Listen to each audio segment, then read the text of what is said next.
Hi guys, thanks for watching this video. What does chronic stress have to do with anxiety and panic attacks?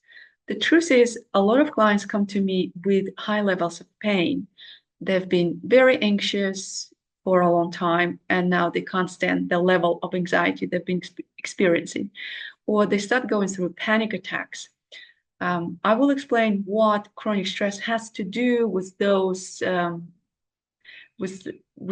situations. For me, chronic stress is an explosion. Panic attack is an explosion in chronic stress response. It's like a spike of chronic stress energy needing to have an outlet or to go somewhere.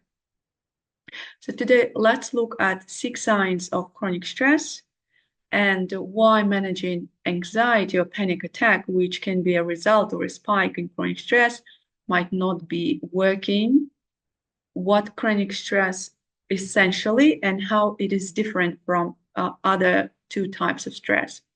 Understanding what chronic stress is and how it manifests in us as individuals is very important because it gives us that understanding of a set of symptoms that we are experiencing. Now, dismantling the chronic stress is a deeper type of work because chronic stress often works on activating and reactivating specific internal triggers. And oftentimes it's not so much about external things that we're experiencing, but it's ongoing internal chronic stress response. So today, again, let's cover signs. What is chronic stress essentially? Why it is important to understand manifestations of chronic stress, and if this is what's happening for you. I give examples. And finally, we're going to look at what is trauma and what trauma has to do with chronic stress as well. So to start with, let's look at, okay, there's a good post. Whenever I post on social media, it's always for the purpose of educating and in the hope that people who are suffering from chronic stress can look at their own expressions of chronic stress, recognize some of this, and start taking a closer look at what is happening with their minds and their bodies by looking at the symptoms. So the 6 signs of chronic stress that people normally dismiss as stress. The first one is, the most common one is habitual muscle tension. When in a normal stress response, muscles will tense to provide protection, maybe to run or to fight. But if muscles are chronically tense, it creates pain within the muscles, right? And it can seriously affect negatively on sleep routine. When you wake up feeling not rested, or you wake up during night multiple times. Also, when we are chronically tensing muscles, it can lead to tension headaches. And tension headaches are affecting both sides of the head, and they are not connected to a specific stressor.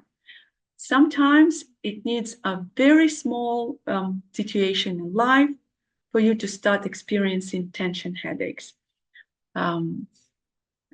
So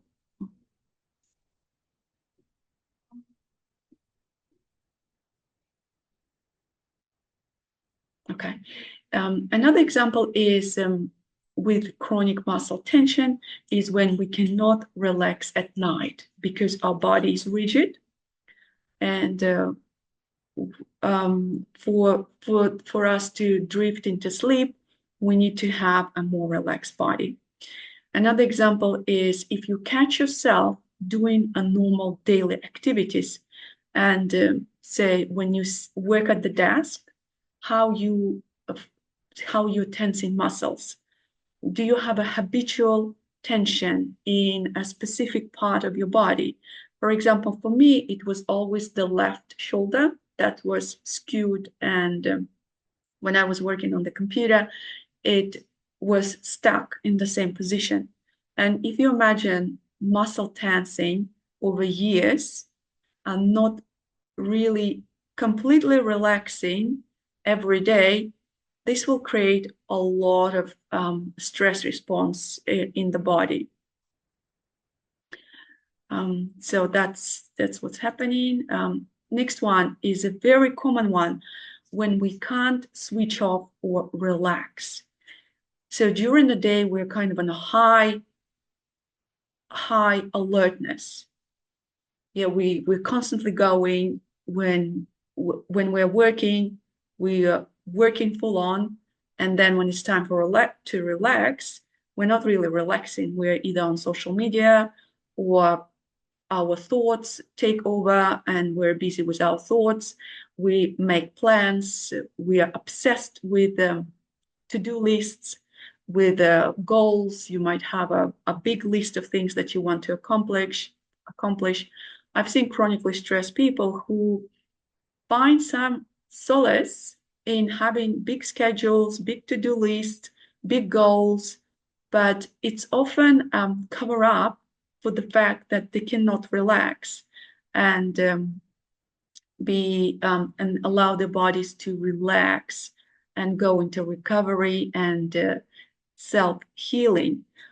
Stress and distress cycles are very important for us throughout the day, and for us to achieve full recovery, we might need to look into the patterns when we're active and when we're passive, so-called passive. So people in chronic stress, they cannot be passive. Passive for them is doing something. There is a planning, they're thinking, they're exercising. It's the next goal. It's a bit of a next dopamine hit, next achievement. But essentially what's happening, the inner part of it is that we are in continuously keeping ourselves in high stress alert in our mind and our body, feeling on edge all the time.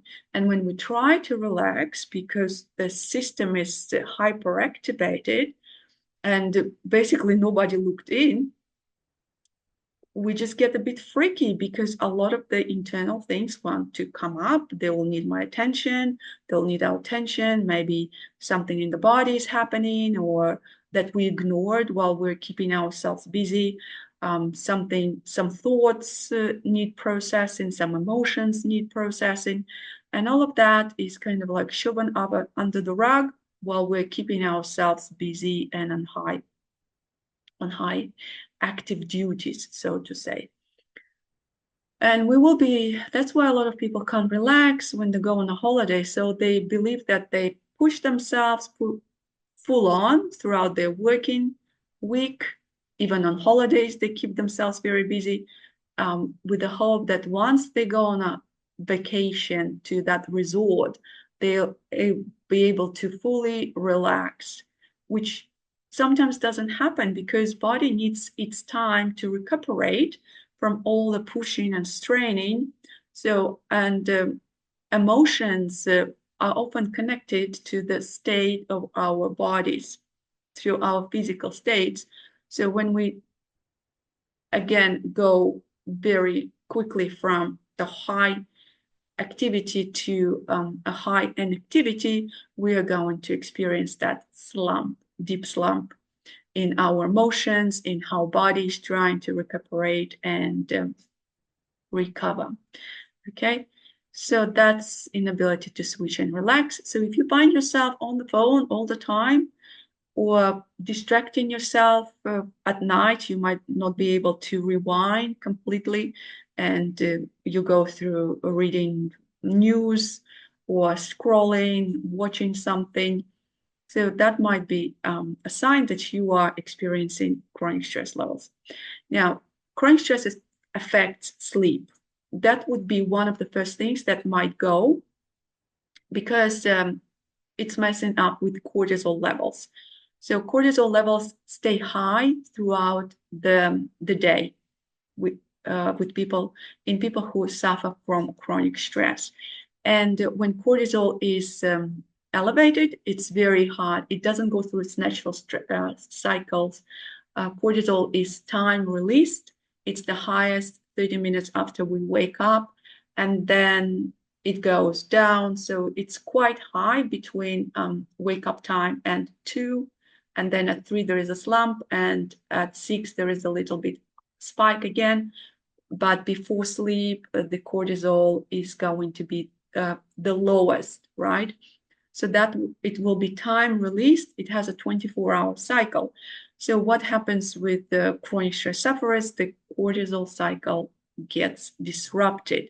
And the longer we stay in chronic stress, the longer cortisol cycle gets dysregulated until in its worst situation, we can end up with no cortisol. Bottom line, if you are under chronic stress, chances are, high chances, because of disrupted cortisol, you will be suffering from the interrupted sleep. Sleep might not be as deep, as restful, and that's because of the high levels of cortisol circulating in our system throughout the day and throughout the night.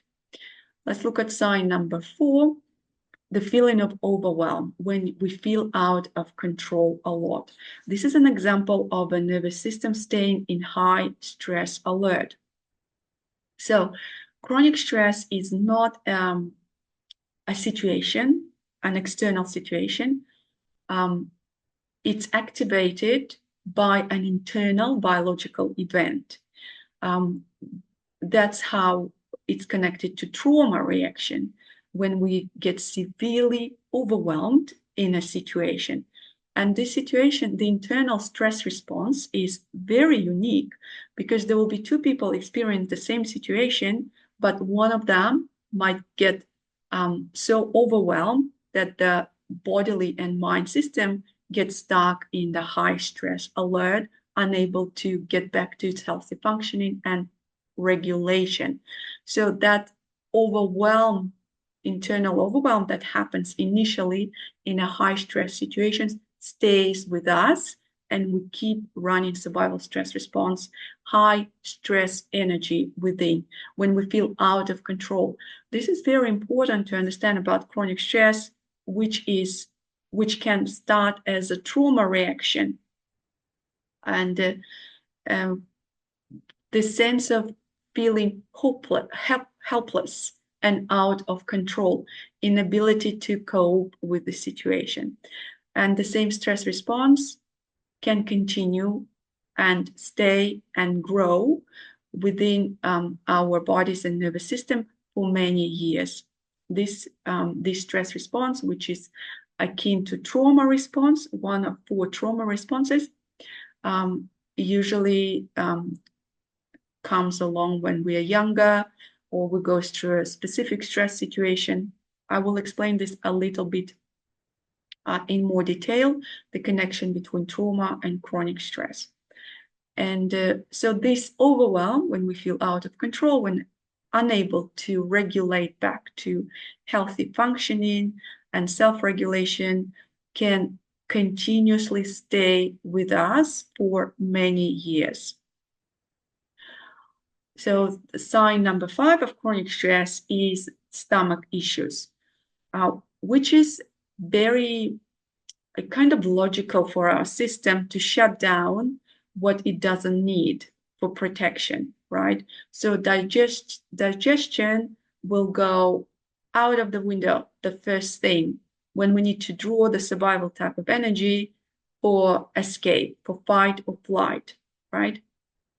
That's why chronic stress doesn't care about digestion. People with chronic stress will often experience any kind of a lot different digestive issues, stomach issues.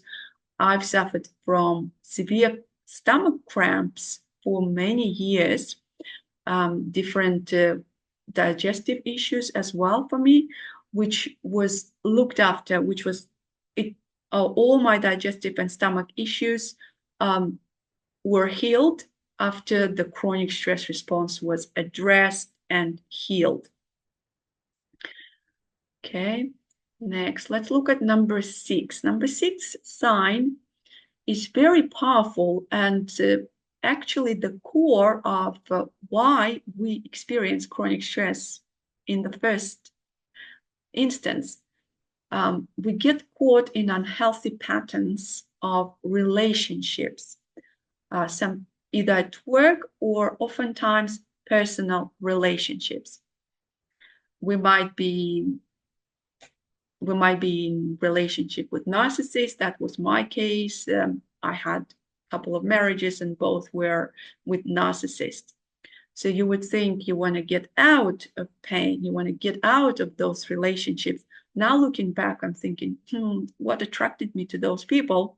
I can't make sense of it now, but I'm looking at it from the higher perspective when I have been healed. And those old stress mechanisms do not hold power over me anymore. But when I was in the moment and having relationships with abusive people, disrespectful people, people who basically took advantage of me, that was a type of trauma bonding when we expect certain relationship to have place. We don't like them, but we don't know how to get out of them. And most clients, when they start understanding the patterns of relationships with their family, with their parents, because chronic stress response can be adaptation to their family situation. One of my clients was raised by emotionally aggressive parent, very explosive parent, who just dumped all her emotions on the client. And she adapted in a way that she became very quiet and not assertive, didn't really understand her own needs. And when she created her own family, the same pattern of relationships was created as well. She was lucky in a way that her partner was loving and understanding, but he was having problems with how she was interacting and communicating, and the family communication dynamic with her own mother that was not healthy. And of course, it translated into their family unit when she was not able to express her needs. When she talked, it often came across as very defensive. So that created a lot of tension in their relationship. And this pattern of behavior is translated from how we adapt to our immediate social environment, which is family, our parents. Okay, and that's why I call chronic stress a relational problem in its origin. And let me give you an example. And this often comes up with my clients, and this is how I experienced myself. Imagine you are facing a difficult situation, a high stress situation, and say there is a situation with a parent, right? They get aggressive or they get very angry. They can't regulate their own emotions, and they start shouting.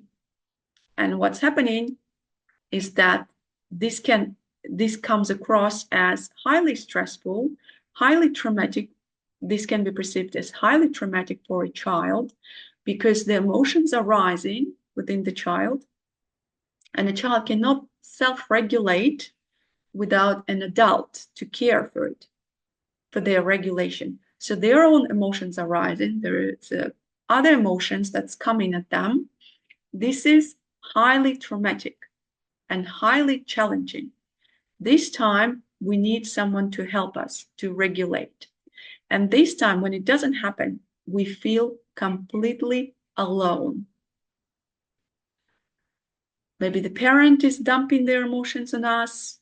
maybe they're aggressive, maybe it's a painful breakup when you're, maybe it's the first love and it's a painful breakup and you feel completely alone with that. You're overwhelmed and alone.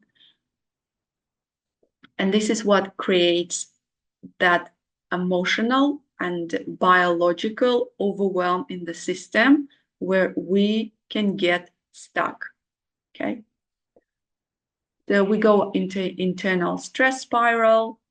And when this happens, we will be holding the same stress response for many years.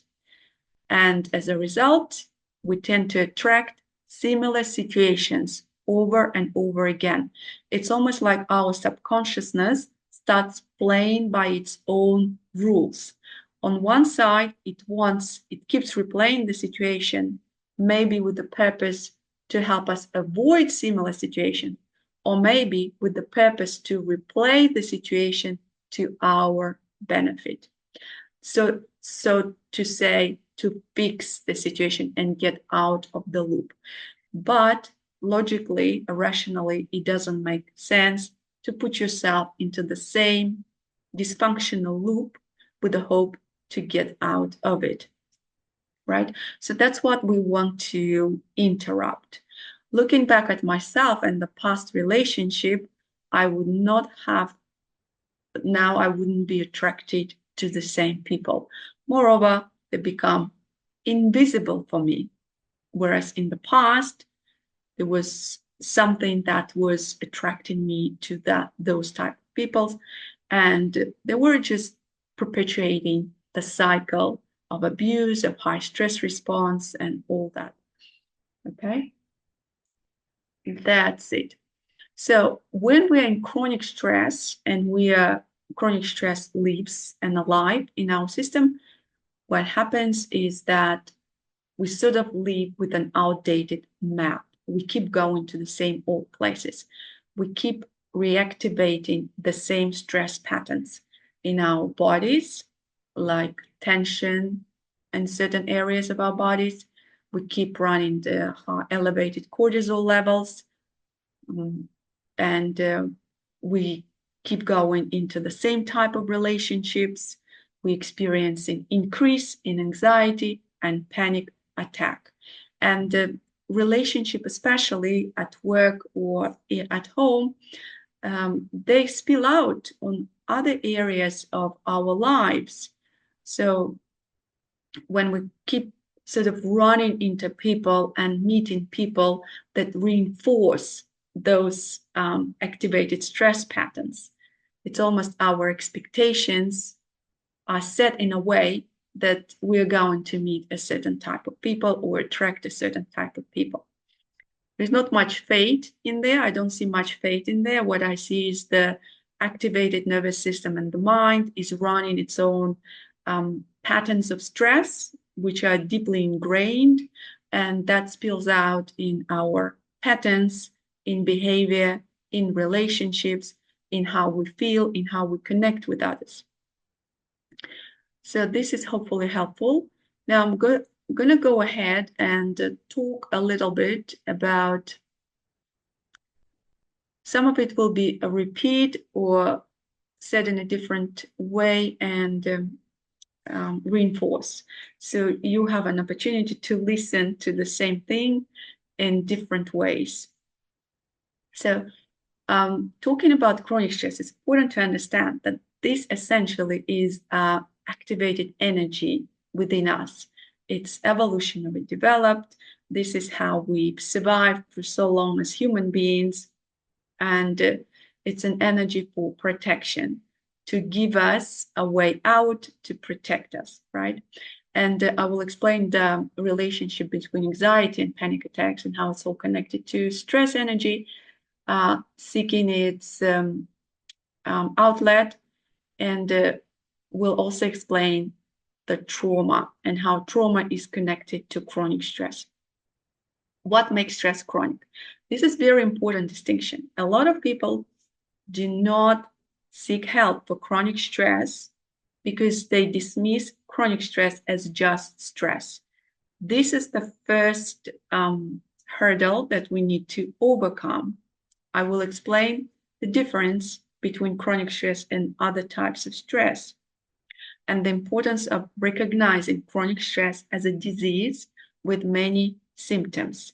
Understanding your own symptoms of chronic stress helps you start taking care of them, of those symptoms. They can be in your behavior, they can be within the body or within the mind patterns. Chronic stress is one of 3 types of stress that we can experience. The first one is positive stress, then there is tolerable and toxic stress. Toxic stress is chronic stress.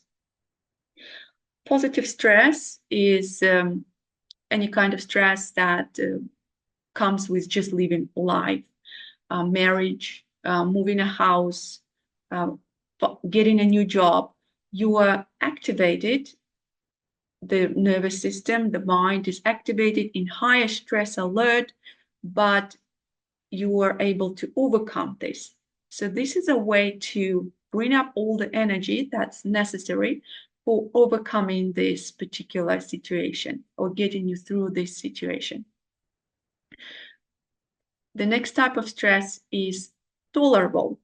It comes with unfortunate life events, for example, a divorce or a death, and we will harness higher stress response to help us overcome this unfortunate situation, and this will be short term.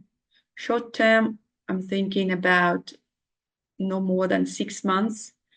It doesn't mean you stop grieving and all that, but the process keeps you in the flow of life, so to say.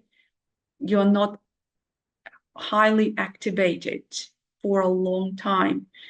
The important difference between tolerable stress and toxic stress is you're able to overcome tolerable stress with support. You are not alone in that. A death in the family, for example. I've been grieving my mom for 2 years. I was not stuck in the grief, whereas I know a lot of people get stuck in the grief for a very long time, and it becomes a high stress situation, a high stress chronic situation for them for many years that eventually can bring down their health and affect them, really damage them in a lot of different levels, emotionally, physically, spiritually. The third type of stress is toxic stress. This is what we focus on today. Toxic stress is chronic. The first thing, it's long-term. We activated the potent stress response, high-level stress, survival stress response, and we sustain this high response for a very long time. Toxic stress, oftentimes what I deal with clients and myself, toxic stress from childhood. As an adaptation stress response, adaptive stress response to survive a toxic home. In my case, it was an abusive environment. I was raised by an alcoholic. So I was in high stress response from a very long time. And the stress response that, for example, my body took on was pre-verbal.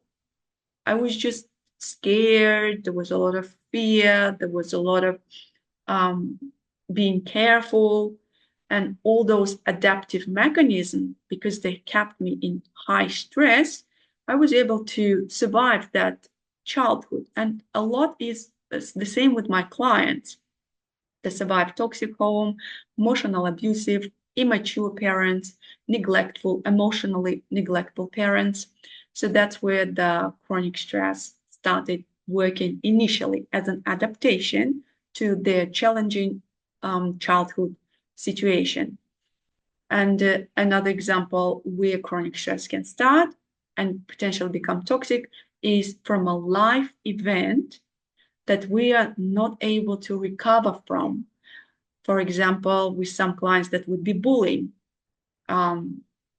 intensive bullying in high school that created overactive high stress response they've been sustaining for years.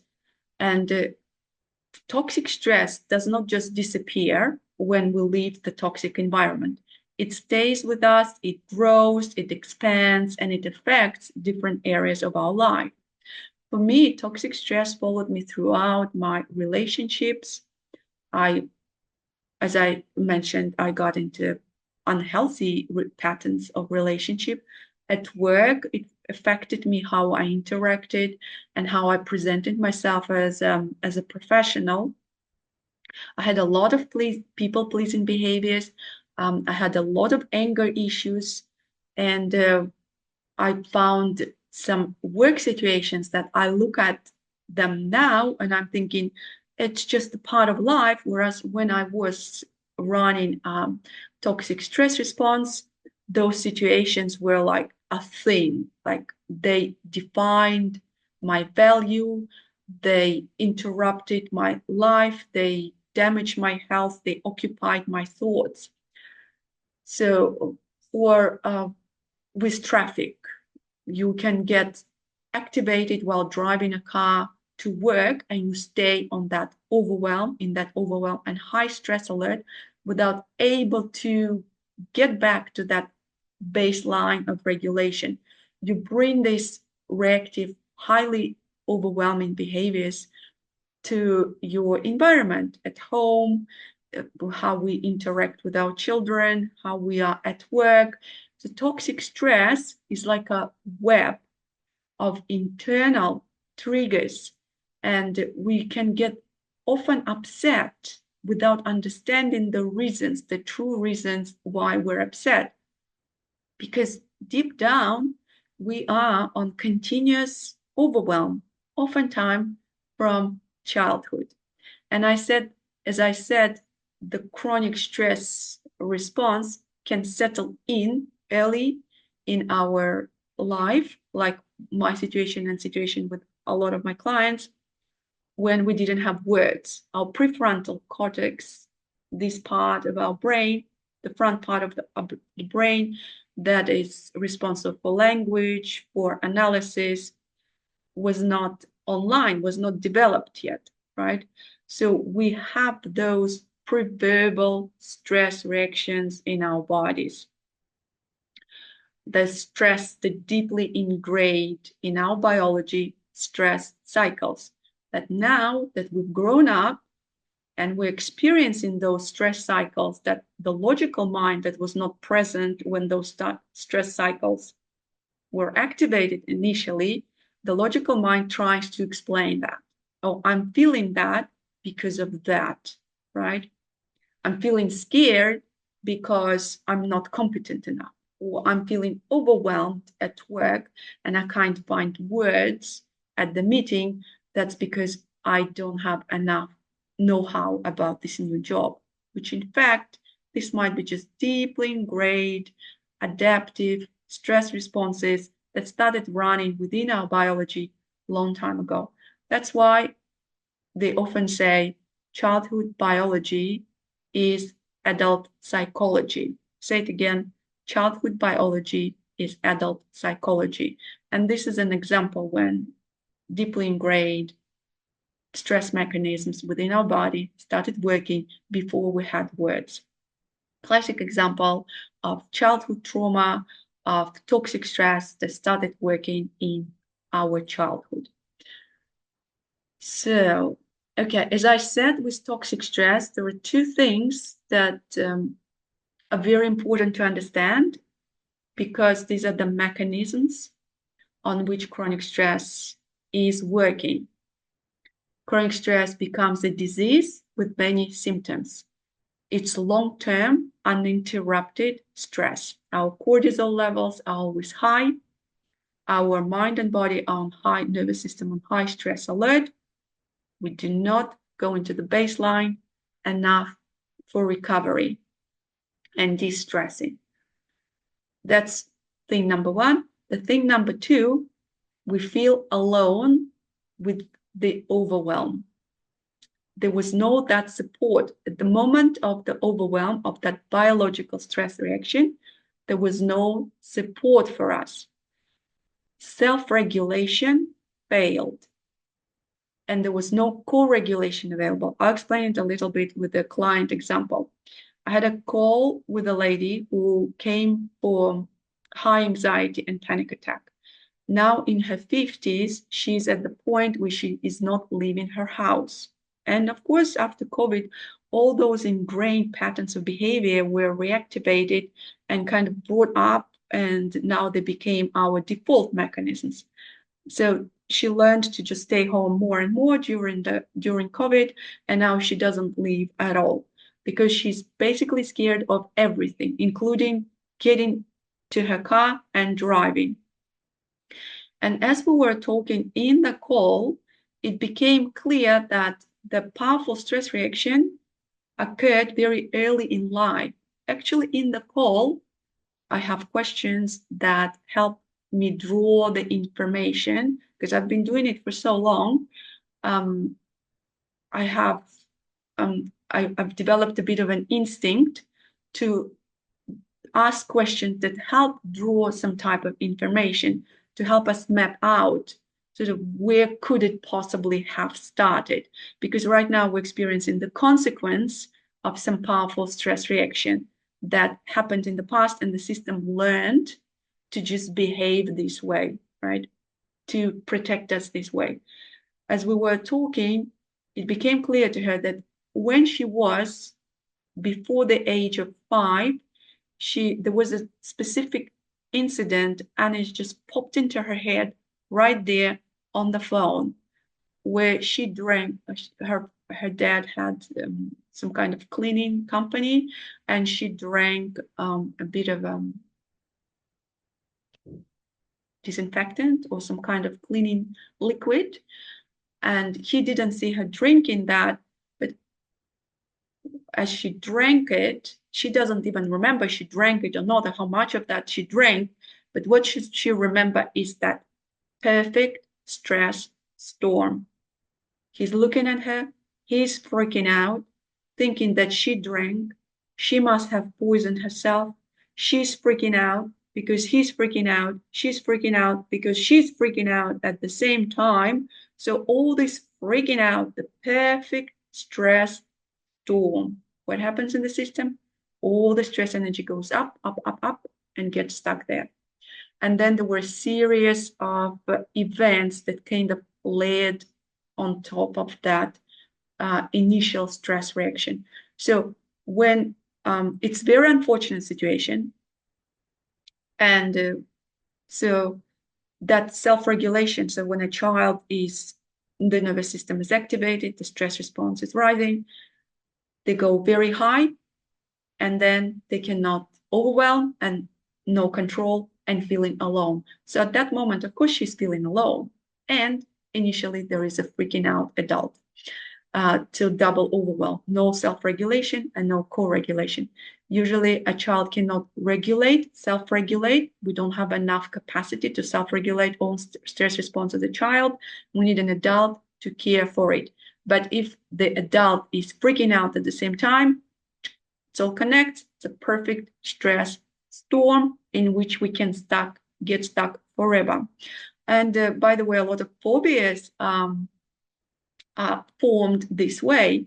I freaked out, and someone else, an adult, usually freaks out. Maybe about dogs, about birds. I had a client who had a phobia of birds, and when we looked into that, there was a specific situation where she found a dead bird on the roof, which she wasn't so upset about, but there was a screaming mother, and she was scared. The mother was dysregulated. She was dysregulated at the same time. That's how the system flagged it as danger, as scare, as something to protect us against, right? And created phobia. Right. Now, let's talk a little bit about trauma and chronic stress. In the situations that I have just described, there is that event. And as I said, the external event doesn't matter. The reaction to that external event, which is biological, psychological, emotional reaction of overwhelm and being alone to that event, that's what matters. There are two people experiencing same event. They might have completely different reaction. One person can experience trauma reaction that creates the ongoing chronic stress, toxic stress, uninterrupted feeling of overwhelm and being alone, unsupported, unable to regulate over a long time. The second person might dismiss it as not stress at all. That's how stress triggers are so unique. And that's why when we work together, we go deeper down, might be many layers, to really dismantle the intimate, nuanced mechanism of that, which can be trauma reaction or a chronic stress point. Yeah. Chronic stress is in retrospective, like it's chronic because it's been there for a long time and it's already affecting me on so many levels. My body is taking a hit, my mental health is taking a hit, my emotional, my soul is already being drained of its life. That's what chronic stress is. But it can be caused by a traumatic event, by trauma reaction within our own bodies, right? And trauma reactions have been researched. There's been a great wealth and amount of research about trauma. When I started working as a hypnotherapist, trauma is something that made sense to me right away. And also, I have lived experience of complex post-traumatic stress syndrome that I lived with, which is the toxic stress, which is surviving the abusive household, and then a couple of abusive marriages. And so it made a lot of sense to me. There are 4 trauma reactions: fight, flight, freeze, and fawn. Trauma reaction is basically, in its simplest form, is the stress energy rising within our biology to help us survive, right? Trauma reaction is evolutionary developed for one purpose, to help us survive.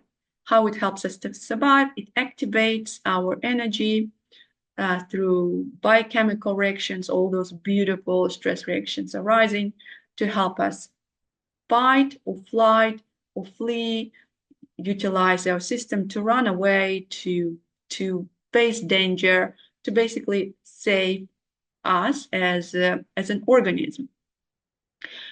For childhood trauma, very common reaction that comes up in our sessions is freeze and fawn.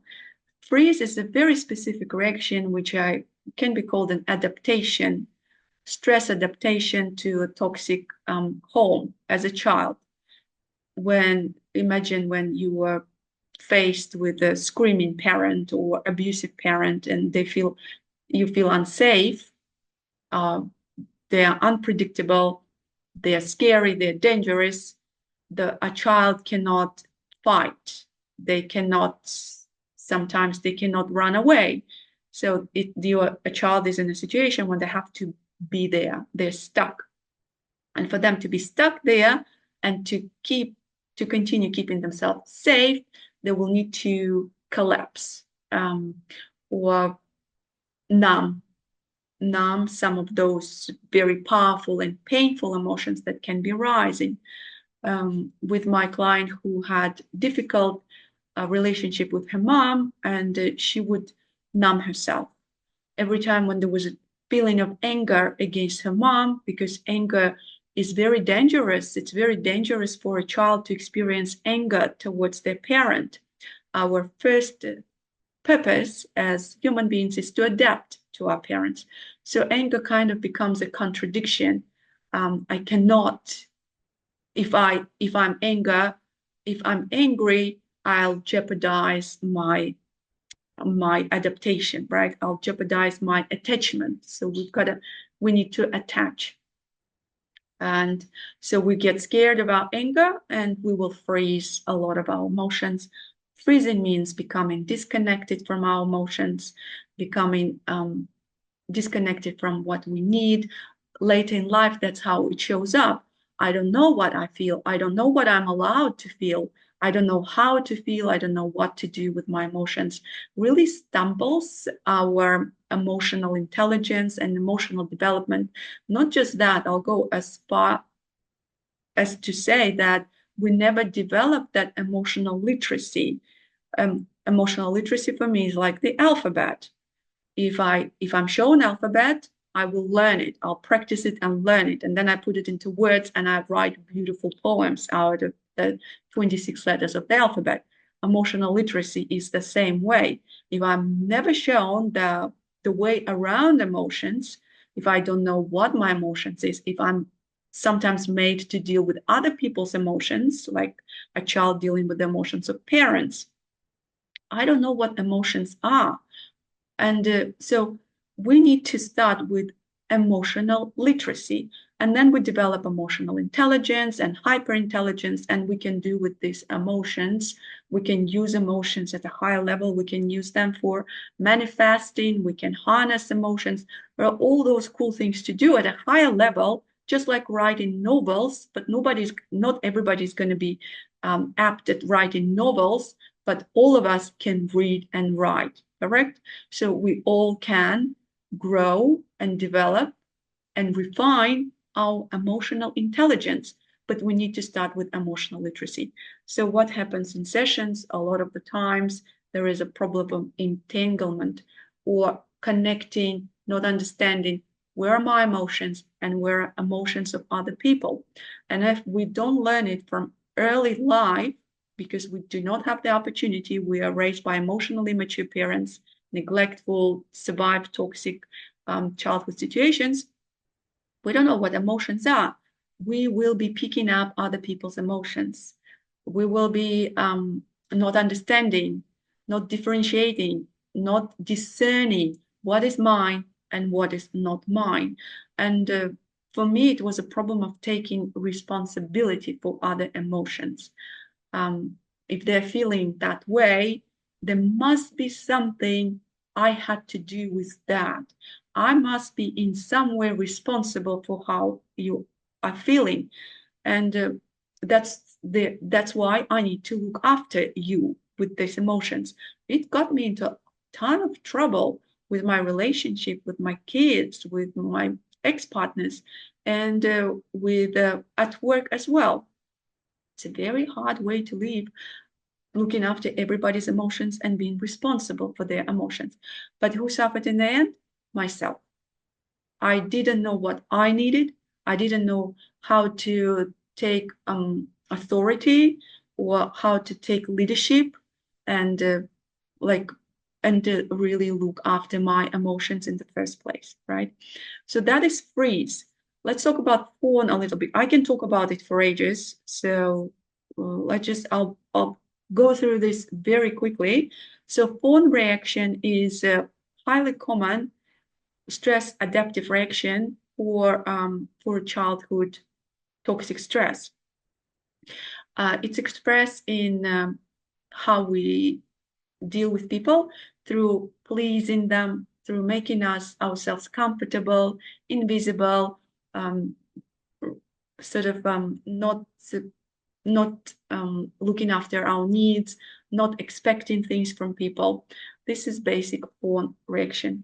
Interesting to see that as I work with members of LGBTQIA community, a lot of them exhibit fawn reactions. My own daughter, who belongs to that community, had a mild trauma response in the way of fawn, which is not, now looking back at that, I can understand where the whole thing was stemming from and her reaction.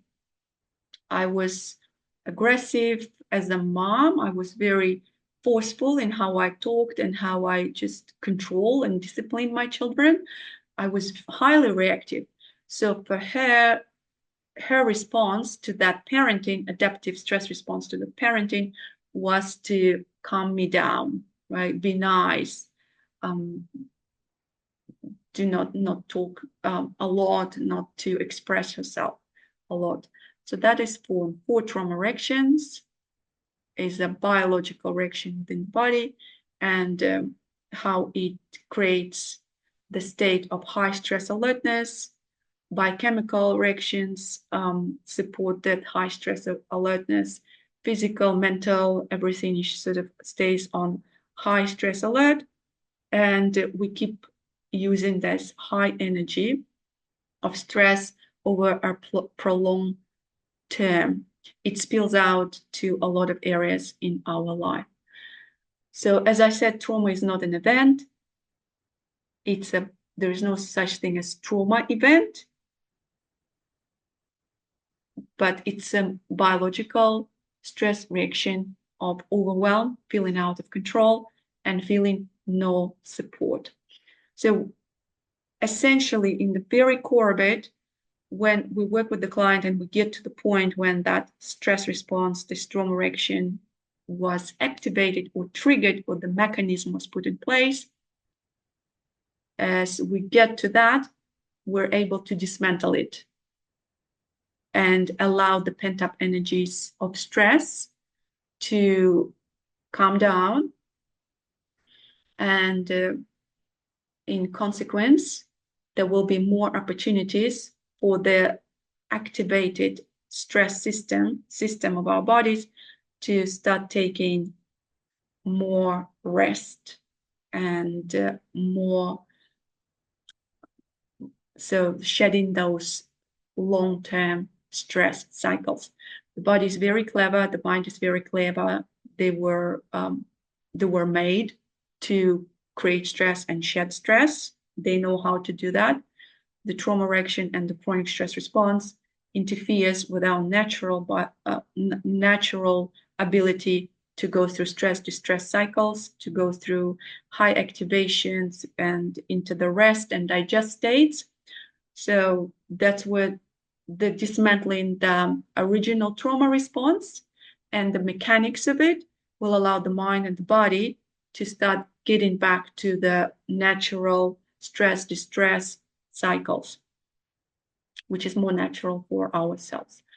Now, so talking about that mechanics of trauma or high stress alertness and its origin, I do not use exposure therapy, not so much, or memory reconciliation, which is reframing. I'm not going to talk about specifics of the therapy, but for a lot of clients, when they come into hypnotherapy, they have an idea that we're going to regress you to a moment of a trauma event and make you sit or stay there. This is not what I do. Exposure therapy, I know that a lot of counselors, I have a lot of friends who are counselors, they use exposure therapy, sit with the uncomfortable feelings, face them. EMDR is very good at doing this. EMDR has been proven very successful for trauma treatment, which is can be called a type of exposure therapy. Again, facing that trauma event and sitting with the uncomfortable feelings, that will allow for memory reconciliation or reframing of the event when you get the resource state. So trauma collapses your resource, because a resource like I can survive, I can get out of the situation, I can save myself. It collapses that ability to protect yourself because you're overwhelmed, you're out of control, you're kind of stuck.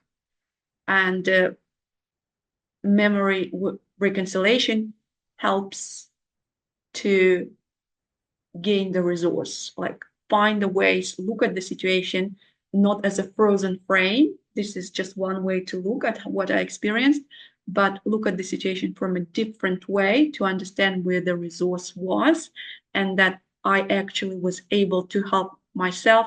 And actively, even from the current perspective, when I'm here, I'm 25, I'm 30, and right now I'm experiencing some patterns, unhealthy patterns of behavior or relationships. I can look back at the trauma event and I can find the resource that was available for me at that time to overcome that situation. And right now, at this moment of time, I can claim that resource. And the internal system is very clever. Mind works at a light speed, it can just reconcile a lot of things. Like it's a very fast working system. It's different from how we do things in physical way, a little bit in terms of speed. It collapses time.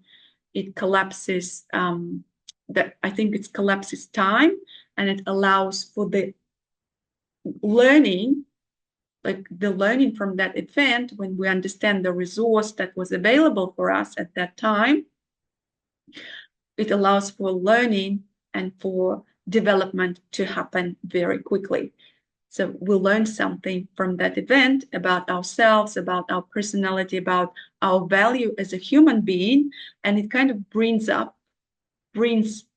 all the development that we missed out on because of that particular event. There's no more stuckness, so the system can get slow in whichever way it wants into its full gear to start delivering you the results and the goals at your current level of age and life. Regression therapy, when I first started, I was a hypnotherapist, classically trained hypnotherapist in regression, which is asking clients' mind to go back to the trauma event, some feelings that I experiencing today.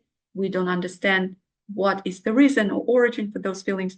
So we would regress the client into the origin of those feelings and I'll ask the mind to help us do that healing and reconciliation and exposure to that traumatic event, and the feelings will help us reintegrate, learn something from that, so we benefit now. So at this point of my life and my career, I do not use exposure therapy or memory reconciliation therapy. Well, I've said all these nice things about these two therapies, which is all true. And I tell you why I do not need to use any of that. Because mind is clever enough to utilize any method, any resource it digs out by itself on its own volition for us to overcome those trauma stress responses. And as a result of that, dismantle all the resistance and the mechanisms that we have in place now as a protection from that trauma event. So my view on the mind is much larger now than before.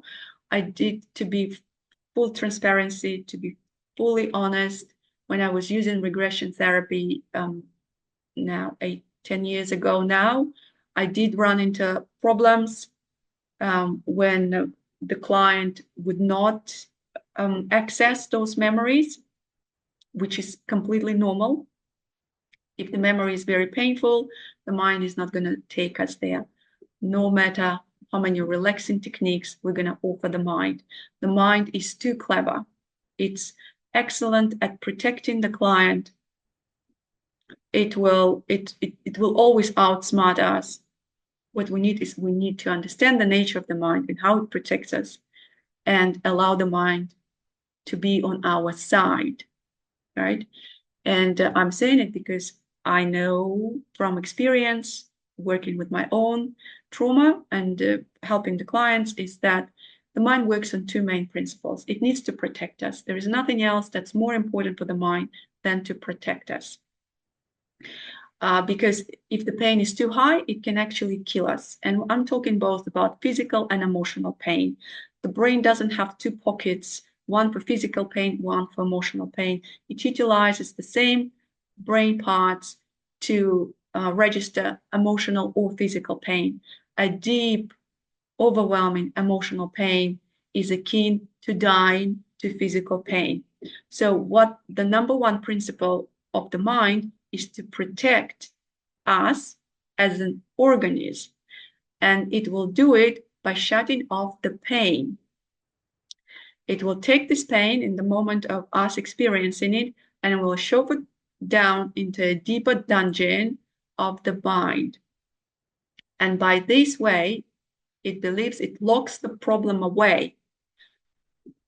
And when the problem is locked away, It can take the memory.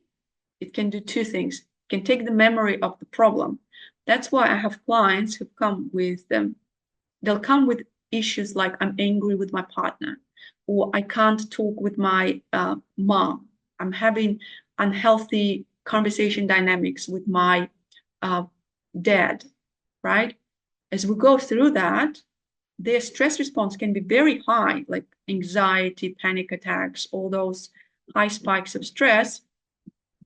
But as we go deeper, we'd come up to an event that is like oftentimes, to be honest, oftentimes it's abuse, sometimes sexual abuse, sometimes something highly very traumatic.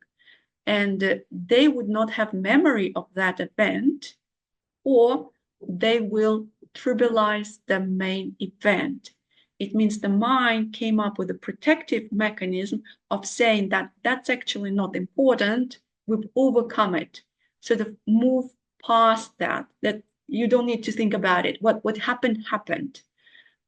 And so this is one of the things that mind can do, shut off the event and protect it. That's why when we go into regression, or sometimes with EMDR, the emotions, the feelings, the data of the main event is not going to be resurfacing, because the mind doesn't care about processing that. It's more important for it to keep protecting us.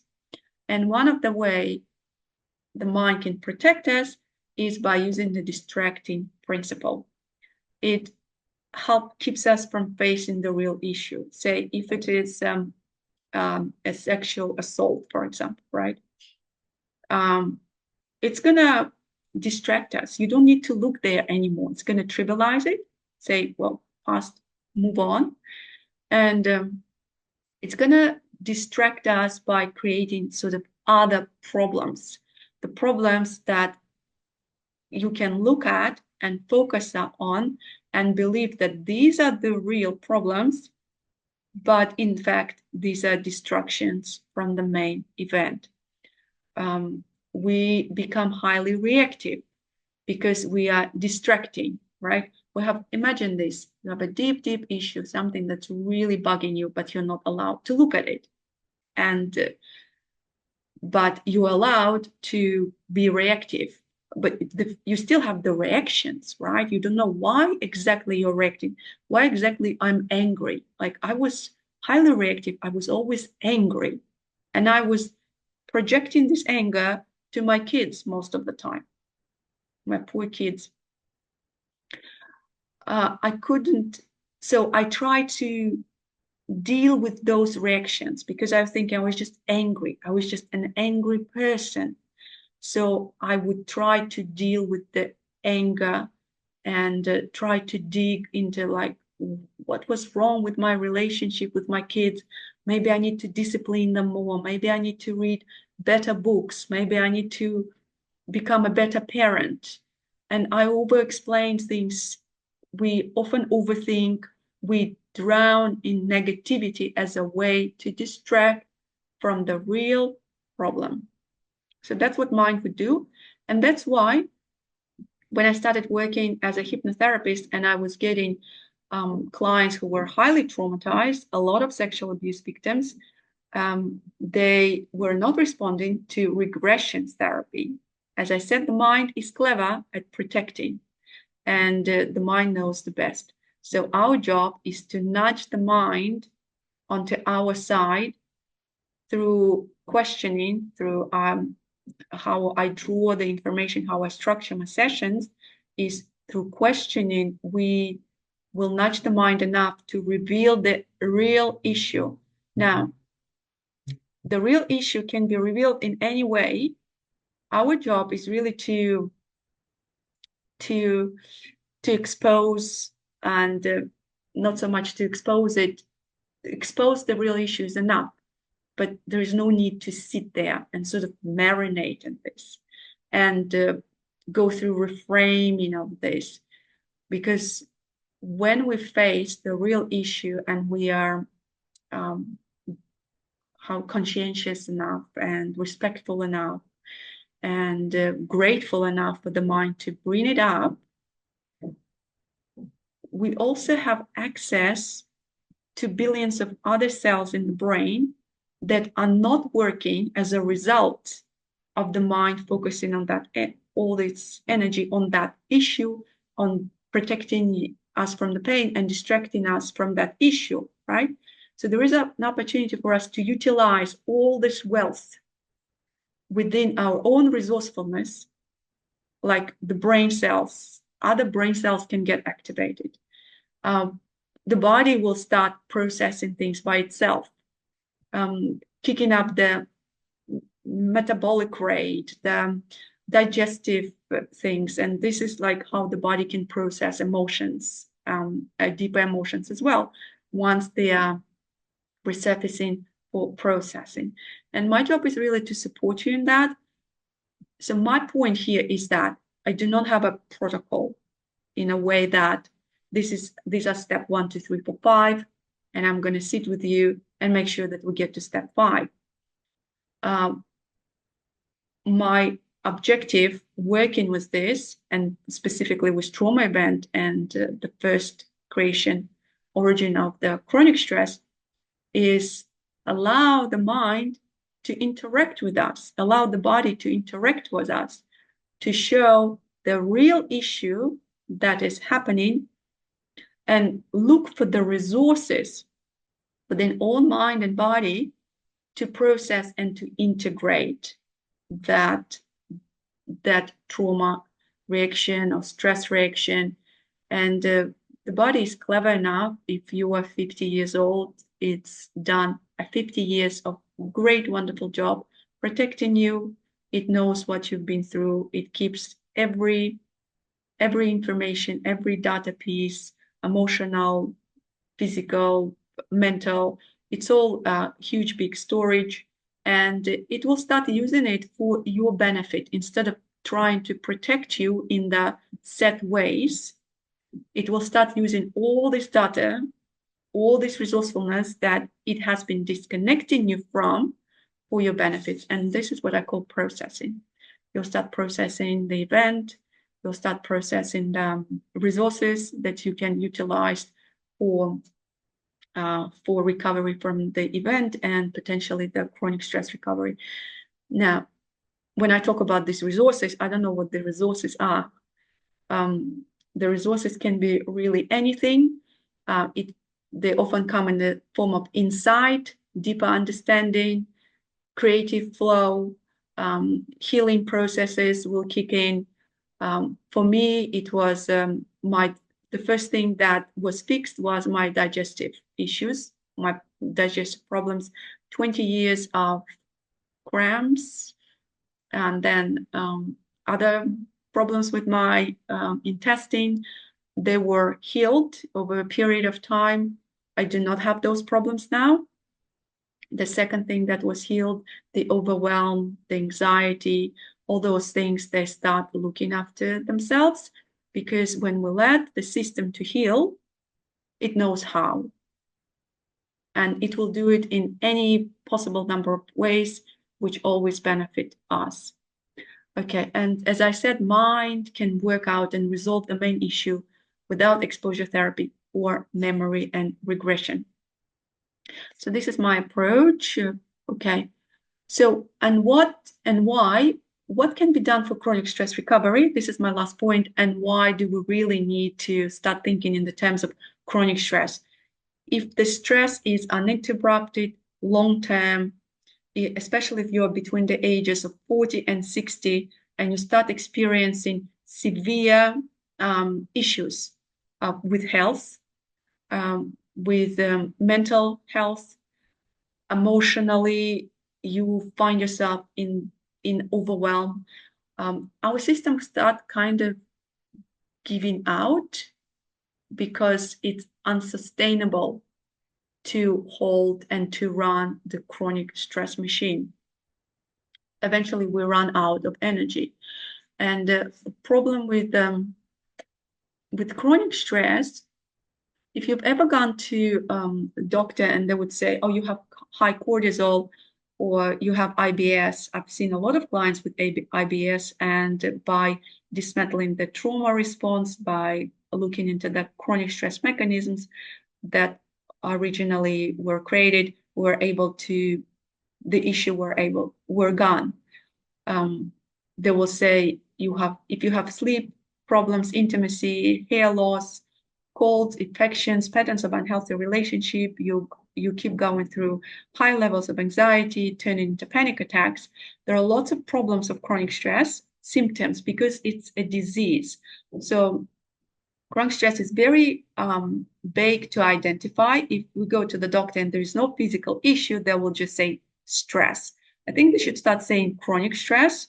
So we start looking at the map of mapping a person's individual symptoms into emotional, physical symptoms, psychological, mental issues, and looking at the bigger picture of that.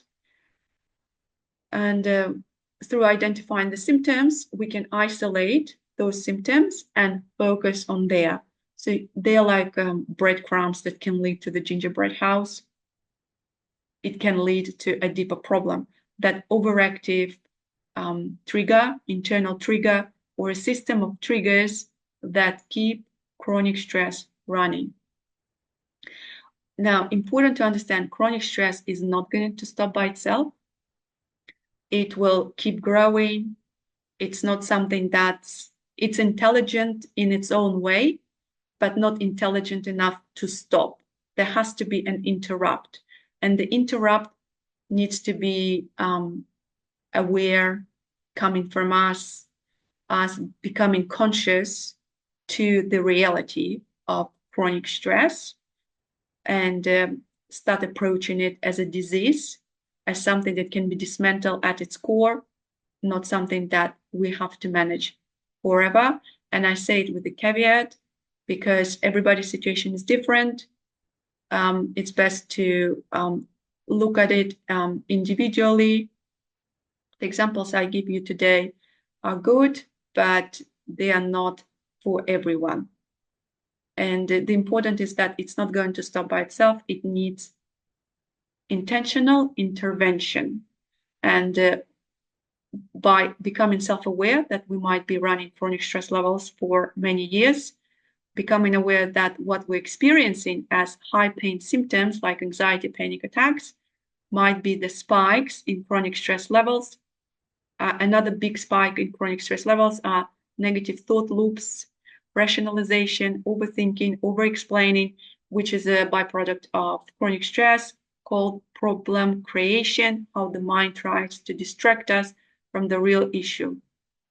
Chronic stress can crush us eventually when our bodies get older, between 40 and 60. That's when we start experiencing all the potential outcomes of chronic stress, which is cancers, inflammation, digestive issues, IBS, mental health issues.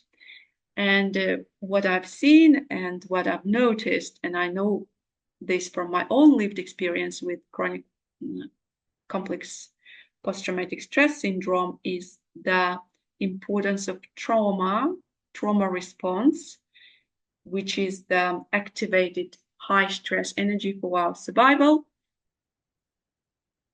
Trauma can save us. It's crucial that it needs to be short term.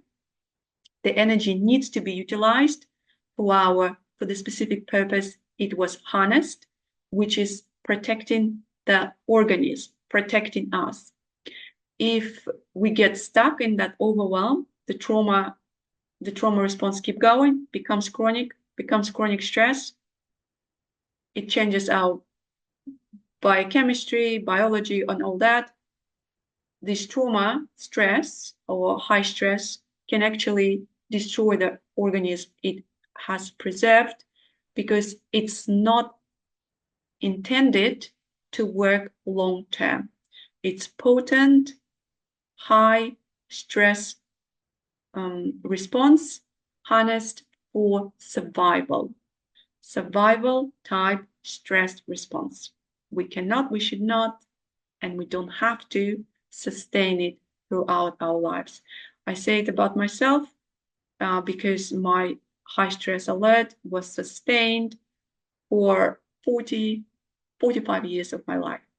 When I started dismantling it, and it's taken a few years, I'm 49 now, it's taken a few years for the body to fully recover, right?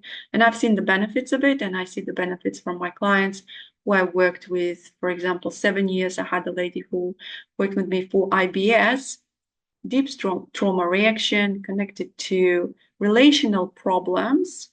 And so digestive issue was how she protected herself, right? And so I've caught up with her now, and she's completely overcome the IBS, a healthy, wonderful lady in great relationships now. Okay. And just reminding that chronic stress is not an external type of pressure. It's internal pressure cooker. It works on our unique overactive triggers. It's like a network of triggers, and those deeper triggers can and need to be dismantled so the body and the mind start recovering. Okay, when we start the recovery from chronic stress, one of the first things happen is that the brain slows down. If you're experiencing anxiety, panic attacks, your brain will be in speed 5, constantly running that loop, that survival loop. It doesn't have access to other areas of the brain that allow for introspection, the sense of self, creativity, calmness. No, none of that is important. Connecting with other people on a different level, no, not important. Reactions are important. Running same patterns are important. Repeating history, same stress cycles is important. So it keeps pushing that high stress button, the red button, and cannot slow down. Yeah, it gets caught. So when we start recovery from chronic stress, the brain lets go of this high speed of processing. Because what it's processing, it's trying to process the same cycle of patterns, and it runs out of energy. The closed mind loop or thought loop gets created, right? I won't talk about it now because it's just like I will go everywhere if I start talking about the stress in the mind and in the brain. There is another video that helps you understand the stress in the mind, or the mind has a byproduct of chronic stress, which is the negative thought loops, and why it keeps running the same negative thought loops. So when we start the recovery and allow the body go through its self-regulating system of recovery and healing, the mind, what I've noticed, the mind gets loose. It lets go of that. It's like a dog with a bone. It lets go of that obsession with the stress pattern, and it starts looking into different directions and to just like becoming more curious and open to more possibilities to help you, right? To like it starts getting access to more within your own body and mind. For example, as I mentioned, some billions of brain cells that are not utilized when we're running chronic stress response, we can have access to, and other resources within our mind and body. I'm going to stop here. You can let me know if you have any questions at all. I'm happy to answer questions. I'm going to go, and this is the thing that I can talk to forever. There are many layers and nuances, and how chronic stress is utilizing, is using our own energy when we do not interrupt it. So the main thing for me today is you understand, I hope you understand what chronic stress is. It's a chronic stress machine that keeps running. It's a disease with many symptoms, different from other 2 types of stress. And the message today is we need to start interrupting those chronic stress patterns, looking at the symptoms, the unique picture of your symptoms, and then working with the symptoms, going deeper into the original mechanics of the chronic stress, sometimes connected to trauma response. That's what we're doing. Let me know if you have any questions. I'll be happy to answer them. You can connect with me online here on Instagram. Give thumbs up to this video if you enjoy content like this. I just decided to open my PowerPoint, Zoom, and just talk while I can. I had a little bit of time today. I hope you enjoy this presentation. Bye.